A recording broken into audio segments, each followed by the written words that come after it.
আসসালামু আলাইকুম গাইস, কেমন আছেন আপনারা সবাই? আশা করি আলহামদুলিল্লাহ আল্লাহ তাআলার রহমতে অনেক ভালো আছেন। এই যে আপনারা যেই ভিউটা দেখতে পাচ্ছেন, এখানে যে জায়গাটা দেখতে পাচ্ছেন, এটা হচ্ছে পুরোটাই রাজবাড়ির জায়গা। এখানটা পুরোটাই নবাব বাড়ি বলা হয় আর কি। দক্ষিণ চর্তা থেকে একটু ভিতরে নানুয়াদিঘির পার এখানে। যদিও এখানে আশপাশে অধিকাংশই মানুষ, বসবাসকৃত মানুষগুলাই অধিকাংশই হিন্দু। এই যে দেখতে পাচ্ছেন, এই যে দেয়ালটা, এটা পুরোটাই নবাব রাজবাড়ির দেয়াল। এদিকে এই জায়গাটা পুরোটাই খালি ছিল। হ্যাঁ, এখন মানে আপনাকে কি বলবো, এখানে মশা এত পরিমাণ। আমি আসার পর যা বুঝলাম আর কি, মানে মশা আপনাকে, আপনি যদি আসেন এখানে ফিলিংস নিতে, যদি আপনি যদি আসেন, তো মশা এত পরিমাণ। আপনি এখানে আসার পর আপনি বুঝবেন যে মশা কাকে বলে। আর মশার এক একটা কামড় এক একটা লোহার বাড়ির চেয়ে অনেক গুণ বেশি, বুঝছেন? তো আপনারা যারাই আসতে চান আসবেন। এটা হচ্ছে নবাববাড়ির ডান পাশ।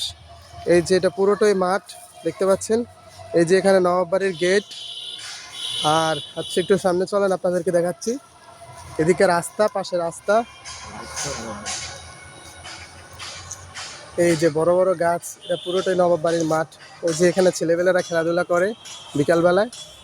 এই যে এটা নবাববাড়ি, দেখতেই পাচ্ছেন আপনারা।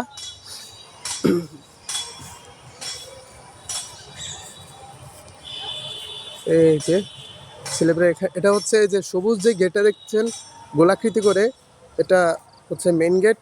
এদিক দিয়ে পুরোটা সিঁড়ি আর কি, যদিও গেটের কারণে দেখা যায় না। এটা আগে এটা পুরোটাই খোলামেলা ছিল। পরবর্তীতে গত 2-1 বছর আগে এখানে আপনার ব্লক মেরে দেওয়া হয় আর কি, যাতে মানুষ চলাচল না করতে পারে, মানুষ এখানে যেতে না পারে। এটা হচ্ছে মেন গেট। আর এটা কি আজ পর্যন্ত আমি জানতে পারলাম না, তাই আপনাদেরকে না না জানাতে পারে আমি দুঃখিত। এই যে মাঠ, এই যে এখানে রাস্তা। ওইদিকে আরেকটা, এই যে ছোট একটা দরজা দেখতে পাচ্ছেন আপনারা, ওইদিকে ওইখান দিয়ে ভিতরে বসবাস করে আর কি মানুষজন থাকে। এখানে ঢুকতে হলে নবাব বাড়ির মানে লোকদের অনুমতি লাগে। তো এক নজরে দেখিয়ে দিলাম আপনাদেরকে কুমিল্লা দক্ষিণ চর্তা চৌমনির পাশে নানুয়াদিঘির পার, এদিকে নবাব বাড়ি। তো সবাই দোয়া করবেন। আর আমার আইডিটাকে, মানে আমার এই আইডিটাকে আপনারা সাবস্ক্রাইব করে দিবেন, লাইক কমেন্ট শেয়ার অবশ্যই করবেন। যদি আপনাদের ভালোবাসা পাই তো ইনশাল্লাহ আরও ভিডিও বানাবো।